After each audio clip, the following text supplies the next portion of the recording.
Há 260 anos no coração do santuário, 3 garotos sonhavam com o impossível, se tornarem cavaleiros de Atena. Doco, impulsivo e destemido. Xion, sábio e sereno. E Suikyo, o mais promissor entre eles. Durante um treino, Doco enfrentou uma leoa feroz. E no momento de fraqueza foi salvo por Suikyo, humilhado. Doco prometeu que um dia seria o mais forte entre eles. Com lágrimas nos olhos e corações ardendo de vontade, os 3 amigos seguiram caminhos diferentes. Xion partiu para as montanhas sagradas. Suikyo para os vales gelados. E Doco, sozinho, para os antigos 5 picos de Rosan. Anos se passaram.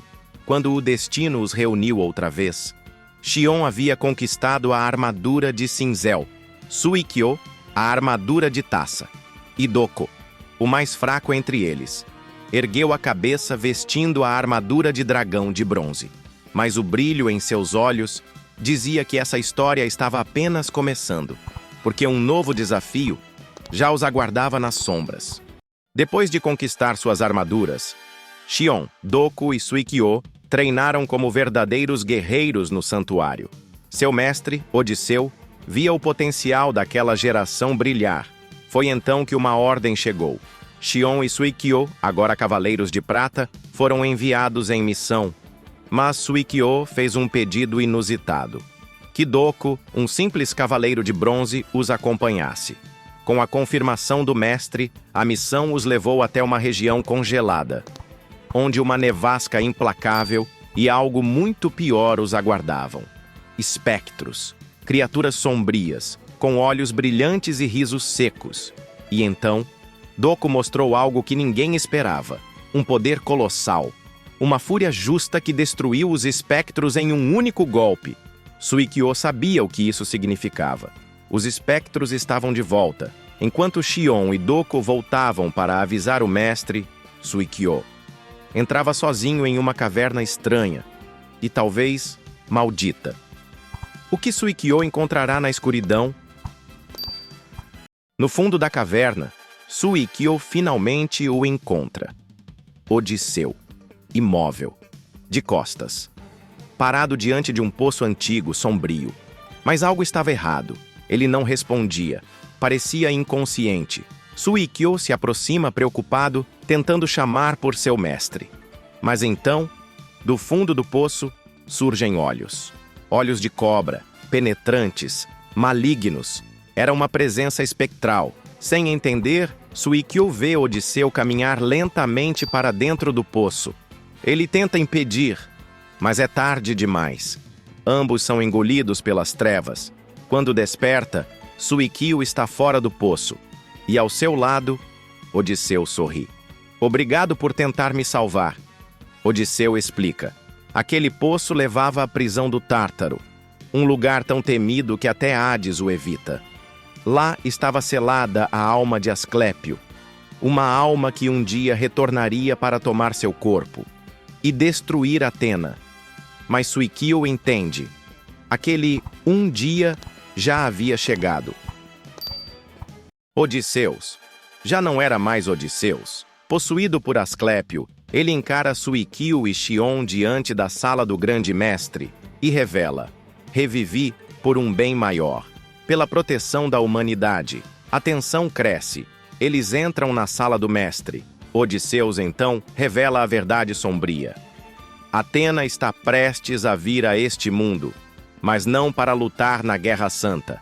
Ela virá por motivos pessoais, e isso destruirá tudo. O espaço-tempo entrará em colapso.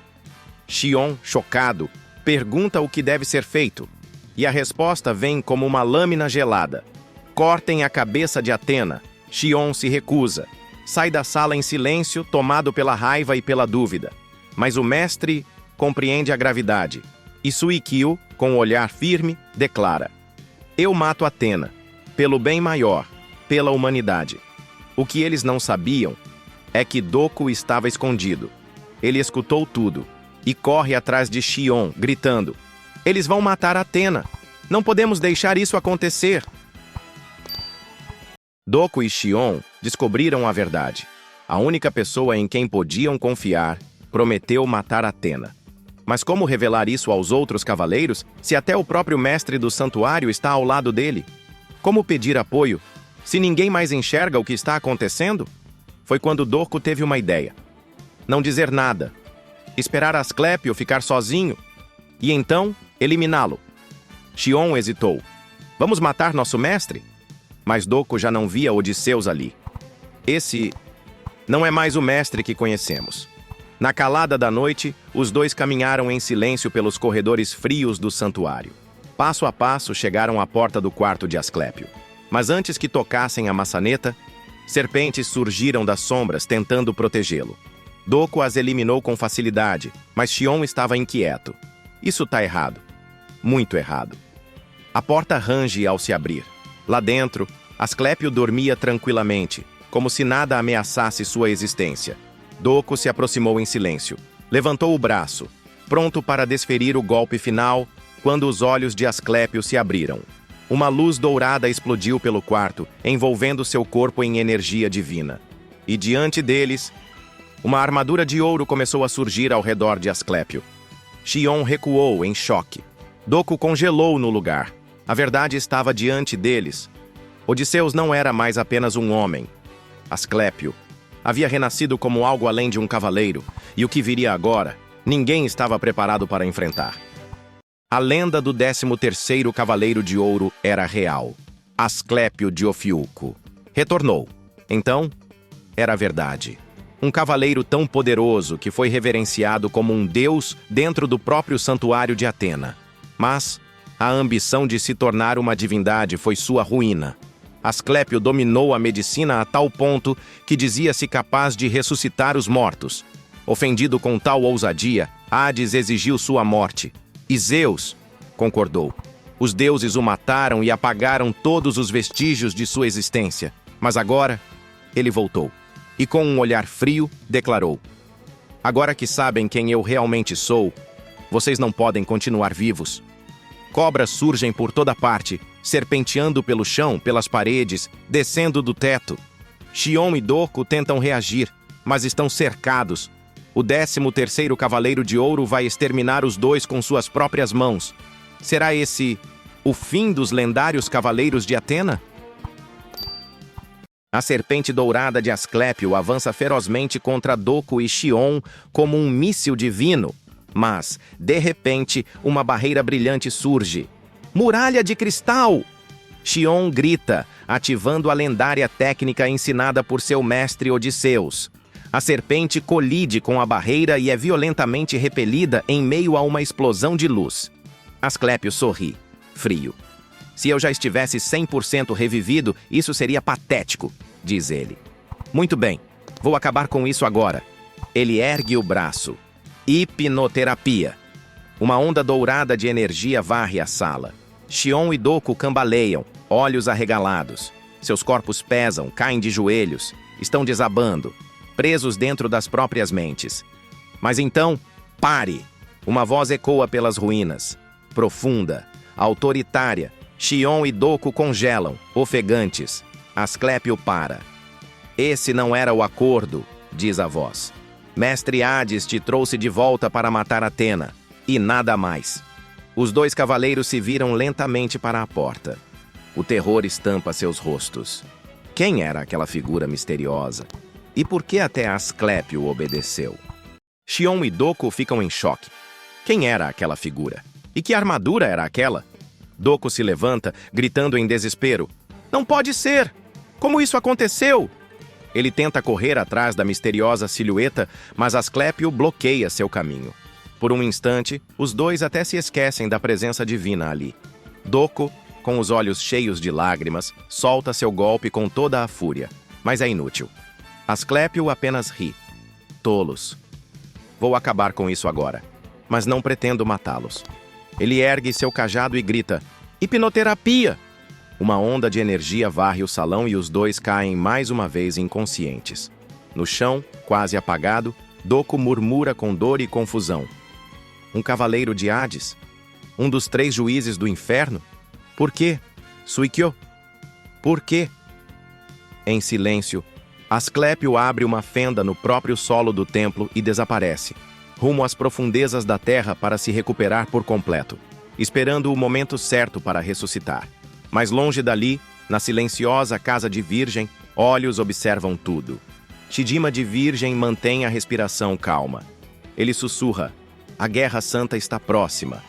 É hora de nos armarmos e defender o santuário. E eles são dignos.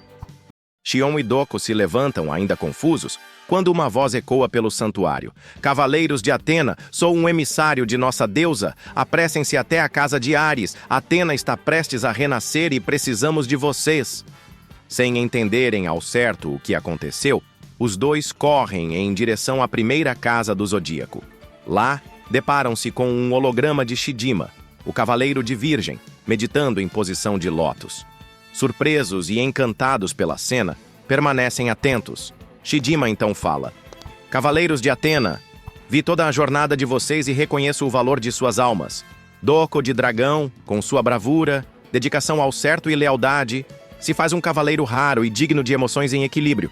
Por isso, Libra, a armadura de ouro da justiça e do equilíbrio escolhe você. Xion de Cinzel, com sua paciência, conhecimento adquirido em reparações de armaduras e golpes defensivos, se faz um cavaleiro digno de ser o primeiro protetor das casas do Zodíaco.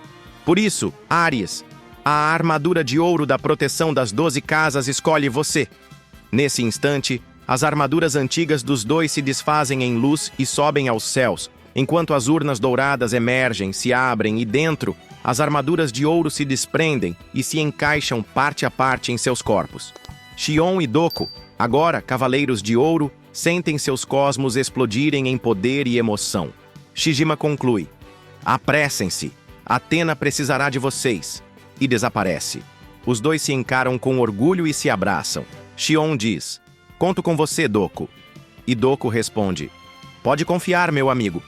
Em seguida, Doko parte pelas escadarias. Xion respira fundo, encara o horizonte, sentindo o peso e a glória da nova missão. Algum tempo depois, Doko chega à casa de Libra e sente um cosmo poderoso. Ao olhar para o céu, vê uma estrela cadente dourada com traços roxos cruzando os céus e pensa: Atena?